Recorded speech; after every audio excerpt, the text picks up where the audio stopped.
ప్రతి అక్షరం ప్రజల పక్షం. HR9 న్యూస్ టీవీకి స్వాగతం, సుస్వాగతం.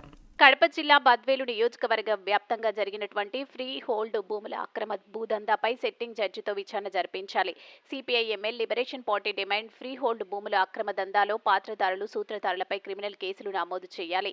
సిపిఐ ఎంఎల్ లిబరేషన్ పార్టీ జిల్లా నాయకులు సంగటి చంద్రశేఖర్ డిమాండ్ బద్వేలు నియోజకవర్గంలో ఫ్రీ హోల్డ్ భూముల అక్రమ భూదందా పైన సిట్టింగ్ జడ్జితో విచారణ జరిపించి భూదందా నడిపించిన మరియు సహకరించిన సూత్రధారులు, పాత్రధారులపై క్రిమినల్ కేసులు నమోదు చేసుకోవాలని అన్నారు. క్రిమినల్ కేసులు నమోదు చేయాలని భారత కమ్యూనిస్టు పార్టీ ఎంఎల్ లిబరేషన్ జిల్లా నాయకులు సంగటి చంద్రశేఖర్ డిమాండ్ చేశారు. గురువారం ఉదయం పార్టీ జిల్లా నాయకులు చంద్రమోహన్ రాజు, జకరయ్య ఆధ్వర్యంలో స్థానిక పార్టీ కార్యాలయం నందు ముఖ్య నాయకులతో కలిసి సమావేశం నిర్వహించారు. ఈ సందర్భంగా చంద్రశేఖర్ మాట్లాడుతూ జిల్లా వ్యాప్తంగా 70,000 ఎకరాల పైబడి ఫ్రీ హోల్డ్ భూములను గుర్తించగా అందులో గత ప్రభుత్వం చివరి నిమిషంలో జారీ చేసిన ఫ్రీ హోల్డ్ భూములు క్రమబద్ధీకరణ జీవోను అడ్డుపెట్టుకుని సుమారు జిల్లా వ్యాప్తంగా 9 ఎకరాల భూదందా జరిగినట్లు అధికారులే స్వయంగా ప్రకటించారని వారు గుర్తు చేశారు. HR9 న్యూస్ ఏపీ మరియు తెలంగాణ రాష్ట్ర ఇన్ఛార్జ్ ఎం రామచంద్రయ్య, ఏపీ ఇన్ఛార్జ్ హృదయనాథ్, కడప జిల్లా స్టాఫ్ రిపోర్టర్ గంగా సుబ్బారాయుడు. బద్వేలు నియోజకవర్గంలోని ఫ్రీ హోల్డ్ భూములపైన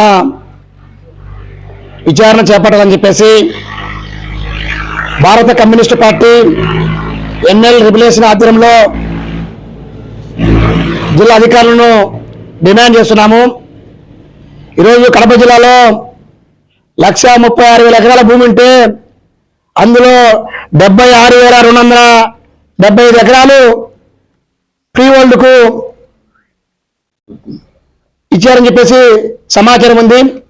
అందులో ఇప్పటికే 9,000 పైబడి ఎకరాలు ఫ్రీ హోల్డ్ భూములకు క్లీన్ చిట్ ఇచ్చినట్టు సమాచారము. కాబట్టి ఏదైతే బద్వేలు నియోజకవర్గంలో ఈ ఎకరాల పైబడి ఇప్పటికే 7 మండలాల్లో ఇటు కల్చపాడు, గోపవరం, బద్వేలు, బీకోరు, కల్చపాడు, కాసిరైన ఈ 7 మండలాల్లో ఏ ఎకరాల పైబడి ఫ్రీ హోల్డ్ భూములకు క్లీన్ చిట్ ఇచ్చినట్టు సమాచారం ఉంది. ఈరోజు అధికారులను ఏ మండలంలో ఎవరికి ఇచ్చారు, ఎక్కడిచ్చారు, సమాచారం ఏమని చెప్పేసి అడిగితే సమాచార చట్ట ప్రకారం అడగండి, మేము ఇస్తామని చెప్పేసి అంటారు. అంటే మీరు అన్ని సమాచారాలు ఆ రకమైన ఇస్తున్నారా? ఇప్పటికే వివిధ రెవెన్యూ కార్యాలయాల్లో సమాచార చట్టం ప్రకారము 2005 యాక్ట్ ప్రకారము సమాచారం అడిగితే ఇంతవరకు సమాచారం ఉన్నటువంటి రెవెన్యూ అధికారులు ఉన్నారు. ఈరోజు ఫ్రీ హోల్డ్ భూములపైన అడిగితే మీరు సమాచారం కట్టని చెప్పేసి అంటున్నారు. మేము ఒకటే చెప్తున్నాం, సిపిఐ ఎమ్మెల్యేగా ఈ నియోజకవర్గంలో ఉన్నటువంటి 7 మండలాల్లో దాదాపు 7 ఎకరాల పైబడిగా భూములు మొత్తం ఫ్రీ హోల్డ్ అదనంలో జరిగినట్టు సమాచారం ఉంది.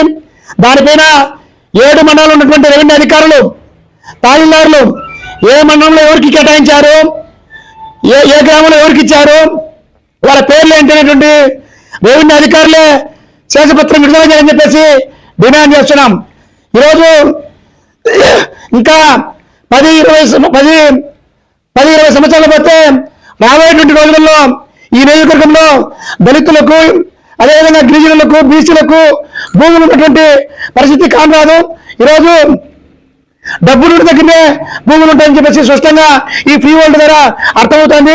కాబట్టి తక్షణమే నియోజకవర్గంలో ఉన్నటువంటి 7 మండల రెవెన్యూ అధికారులు రేపు నెల 5వ తేదీలోపు ఏ మండలంలో ఎవరికి ఇచ్చారో స్పష్టంగా శేషపత్రం విడుదల చేయాలి.